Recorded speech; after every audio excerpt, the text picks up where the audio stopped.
وعليكم السلام ورحمه الله وبركاته. انت منين؟ من اسيوط انا. صعيدي صح؟ سعيد ابدع ناس. الله يبارك انا لك. بصراحه كده كان نفسي اكون صعيدي زيك. ده احنا يزيدنا الشرف انك تبقى سعيد مني. طب ممكن البس الجلابيه دي؟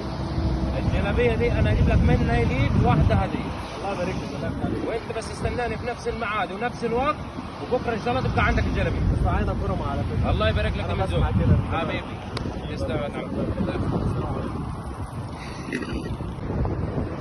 يا ترى هو اتاخر ليه دلوقتي؟ تعالي نفس الميعاد.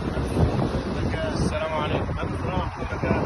ازيك يا صاحبي؟ الله يخليك. انا قلت انك مش جاي والله. لا والله ما اقدرش اجي، وعد الصعايده سيف كلمتهم سيف على رقبتهم. واحنا جنب برضه ما نقدرش نخلف بكلامنا ونخلف بوعدنا. عشان كده انا كان نفسي اكون صعيدي. وانا جبت لك جلابيتك، جبت لك العمه بتاعتي، يا سلام. وانت النهارده لازم تكون سعيد. جلابيه وعمه. جلابيه وعم. طب قيسهم بقى النهارده لازم نمشي مع انت بعض. تقيس كده. دلوقتي. تمام. قيس والبس. الله. بسم الله ما شاء الله عليك، وكمان دي عشان تزيد حلاوتك. الله يبارك فيك يا بسم صاحبي. الله ما شاء الله. تسلم يا صاحبي. اهلا بقى اصحاب. حبيبي يا صاحبي. احنا الصعايدة وصيتنا سابق قبلنا